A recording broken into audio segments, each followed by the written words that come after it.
Fala galera, bem-vindos a mais um vídeo aqui do canal Filho de Peixe. Muito prazer, eu sou André Siqueira e nesta segunda-feira vamos para o nosso cada vez mais tradicional vídeo da antevéspera de um jogo do Santos.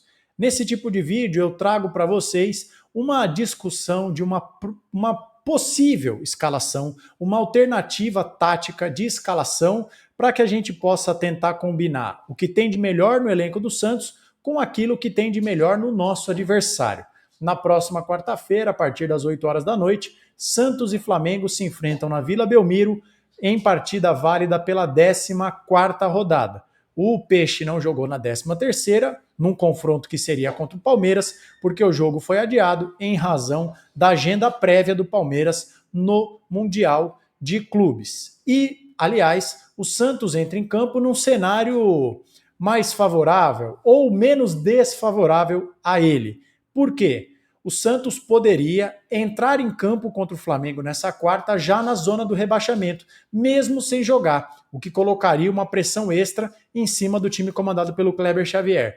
Mas isso felizmente não aconteceu. No momento que vocês estão vendo aqui atrás de mim, ó, o meu cachorro, o Pelé, ele está aqui brincando. Então vocês, se ouvirem um barulho ou um latido, é porque ele é meu amigão aqui e ele fica por aí, ó, tá derrubando as coisas. Mas vamos lá, eu espero que o barulho não incomode vocês. E não aconteceu do Santos entrar na zona do rebaixamento, por quê? Porque o Internacional venceu o Vitória nos acréscimos. O empate faria com que as duas equipes passassem o Santos, mas com a vitória do Inter, o Vitória permaneceu na zona do rebaixamento e ontem, domingo, o Ceará venceu o Fortaleza e segurou o Fortaleza. O Santos só entrará na zona de rebaixamento se na noite desta segunda-feira ocorrer algo pouco provável. O Juventude vencer o Sport e tirar uma diferença de 13 gols de saldo. Então, se o Juventude vencer o Sport por 13-0, o Santos entrará na zona de rebaixamento. Mas, convenhamos, isso não deve acontecer.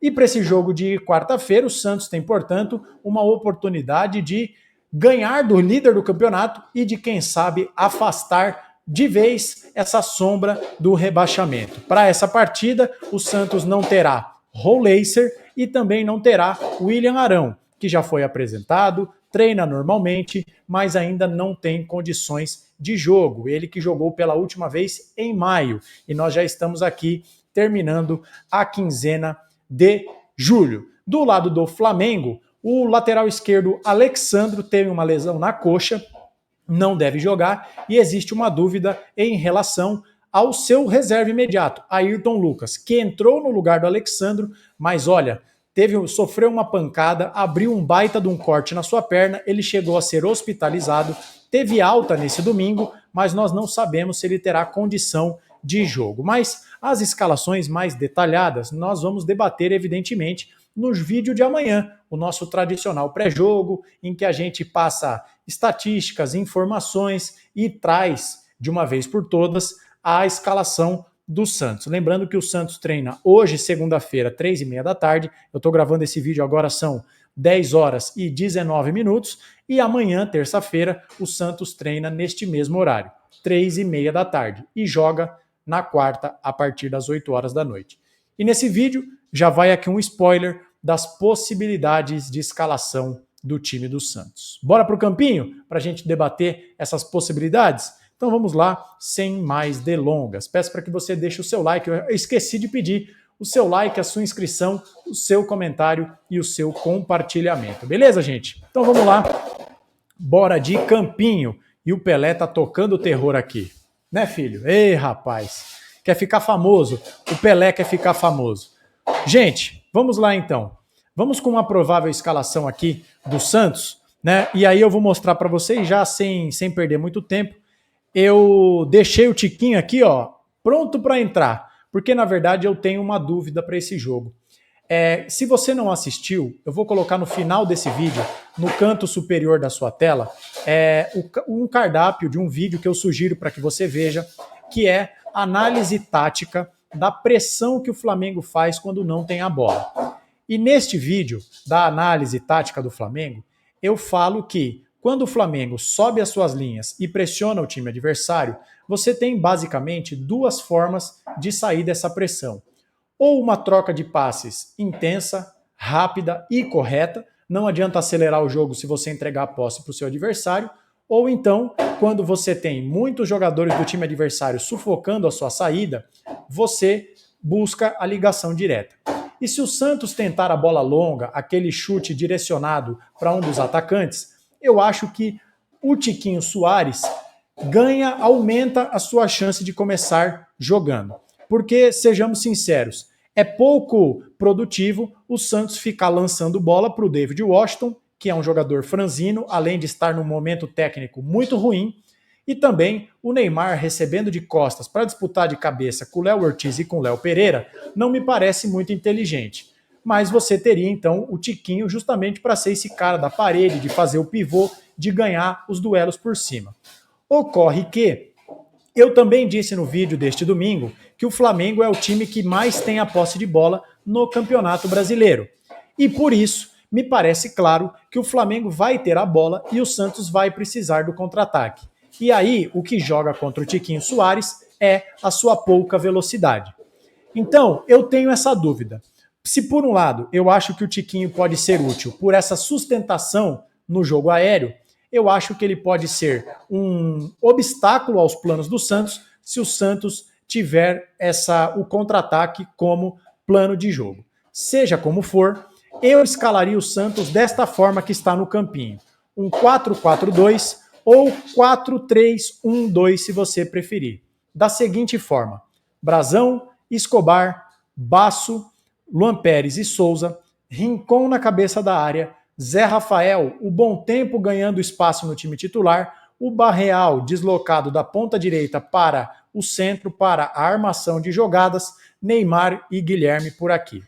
Primeiro de tudo, porque eu acho que é fundamental contra o Flamengo o Santos não esvaziar o meio de campo.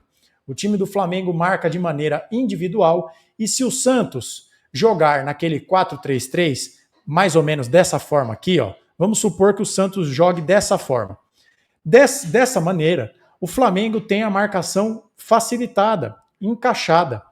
Se o Santos jogar com um quarto jogador no meio de campo, você veja que isso já começa a promover desencaixes de marcação.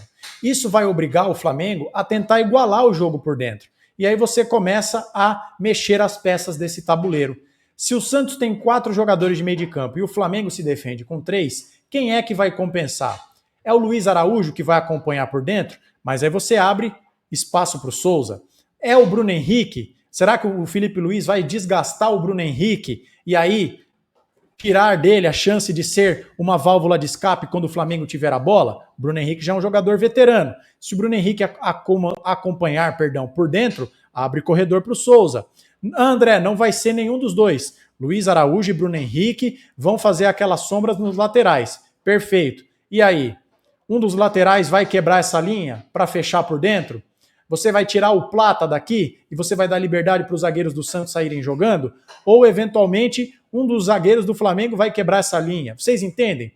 É claro que aqui eu dei alguns exemplos que fogem um pouco da curva, né? Você não vai fazer o Léo Ortiz vir caçar o Barreal e deixar o Léo Pereira para marcar 2 atacantes. Mas eu quero dizer para vocês que, tendo 4 jogadores no meio de campo, o Santos obrigatoriamente forçaria o Flamengo a fazer algo de diferente, porque 4 é maior que 3, né? Eu acho que a explicação ficou bastante clara, mas eu vou fazer questão de mostrar visualmente para vocês. Ó, 4 santistas de branco contra 3 flamenguistas, e os jogos se ganham no meio de campo. Então eu acho que isso é algo fundamental que o Santos faça. Mas também é fundamental que o Santos jogue dessa forma, a meu ver, pelo seguinte motivo, e eu vou explicar por quê. Gente, geralmente, como é que o Santos se defende? É num 4-4-2, não é? Então vamos fazer o seguinte, eu vou tirar aqui o nosso querido... sai daqui, beleza? Ó, o Santos se defende num 4-4-2, correto? Geralmente o Santos se defende assim, ó, Bom Tempo, Rincon, Zé Rafael, Guilherme, né? E 2 atacantes. Desconsiderem agora, fala, pô, André, o Barreal não é atacante. Prestem atenção apenas no esquema tático, nesse 4-4-2. O Flamengo, deixa eu tirar o Ayrton Lucas aqui porque eu acho que ele não vai jogar. O Wesley é um avião, ele ataca pra caramba, é dos principais jogadores do Flamengo do ponto de vista ofensivo. Quando o Flamengo tiver a bola, uma coisa que acontece muito é o Luiz Araújo vir por dentro para arrastar a marcação com ele e aí ele abre todo esse corredor para o Wesley, que joga praticamente como um ponta direita. Eu pergunto para vocês, gente, no time do Santos, em que muitos jogadores não são velozes, Zé Rafael não é veloz, Rincon não é veloz, o Neymar hoje não é mais a flecha, ele é o arco, ele mais arma do que recebe bolas, não é verdade? Faz sentido, num time em que o Santos já não tem tantas opções de velocidade, você sacrificar um dos poucos jogadores que ainda tem uma explosão física, que é o Guilherme, para jogar de auxiliar de lateral? Não faz sentido, certo? Porque digamos que o Santos recupere essa bola. O Zé Rafael vem aqui e desarma essa bola. Ele vai lançar essa bola para o Neymar correr?